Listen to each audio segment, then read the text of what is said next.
So that was an episode. Let's talk about it. House of the Dragon is. I'm afraid to say it's starting to worry me. Spoilers, of course, because I'm really getting some incredible highs off of Daemon Targaryen in his A24 Haunting of Harrenhal horror movie. Um, while the rest of the show is seemingly much more of varying quality, shall we say. But Daemon is just he's having such a crazy, ridiculous time at Harrenhal. He is wandering around being accosted by the ghost of freaking Vizzy T himself, man. They brought back Paddy Considine as Viserys, and I'm totally here for it. He was easily my favorite character in the first season, and one of the closest to actually being a good guy, I think. Of course, I suppose that is if you discount the weird, I guess slightly out of character wife murder. Um, but Damon, he is dealing with a lot, obviously, and he's dealing with a lot of crap about having lost his brother, and about being the second son, and about losing his throne to Rhaenyra, and about being loved, I think, just in general. Um, it's all very fascinating, and made even more so by his panic and frustration in the waking world. He's no longer being able to trust his own advisors, and he's now seeking the counsel of a witch in the Weirwood Grove. Admittedly, she's a really cool witch. Alice Rivers is saying all the right things to get Damon under her thumb, and as I've said numerous times, I don't remember much from Fire and Blood, from what little I did read, but I have gotten a slight spoiler as to where her story is going, or at least where it might be going. They might still take a different turn, you know. Um, I'm actually wondering if her and Damon are going to hook up at some point. If so, that'll be one heck of a complicated situation when things get crazy later. Yeah, but she's gone and probably poisoned Grover Tully, the old man, killing him and putting young Oscar Tully in charge of the Riverlands, affording Daemon a powerful ally when he is in desperate need of one. Uh, I do wonder what Kermit and Elmo Tully might have to say about that, but I digress. Meanwhile, in King's Landing, we've got some fresh horrors as the people starve, and Lady Nazaria's spies and moles in the city are running around spreading all sorts of discord and mistrust amongst the small folk.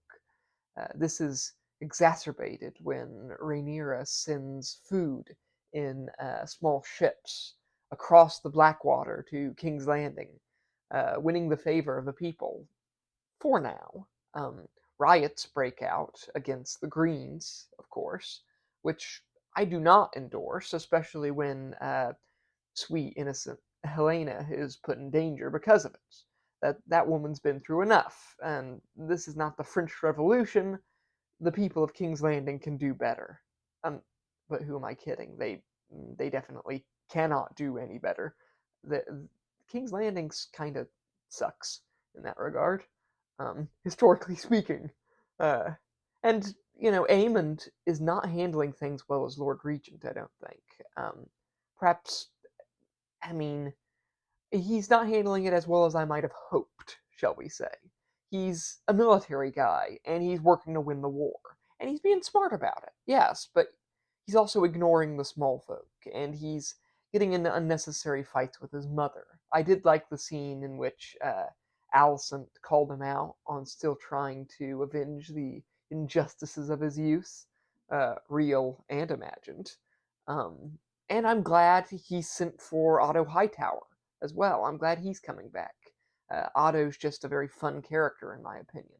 And I will say this because it seems like people disagree. I'm of the opinion that Otto is 100 times more savvy and intelligent than Tywin. Let's make everyone hate me, Lannister. Um, and it's just it's a very interesting episode because we've got Laris working in the background with wounded Aegon, sort of working to grasp some bit of power for himself. We've got the bastard sons of Corlys Velaryon still serving as sailors, although you know that's not going to last long. And we've got the cannibal, this nightmare wildfire demon dragon in the Vale, which is probably not going to end very well for my girl Rhaenyra, but she could surprise me. Wouldn't that be a fun turn of events? Uh, and we've got Rhaenyra on Dragonstone. The true queen is not handling things well. I'm afraid to say I have not seen her being competent or strong willed in recent events, and it is especially annoying when she then complains that her council will not listen to her. And worse, she's become convinced that the only way to be strong, to be respected, is to wield a sword. No. Every other character in this universe is laughing their asses off at such a notion. They it baffles me, really.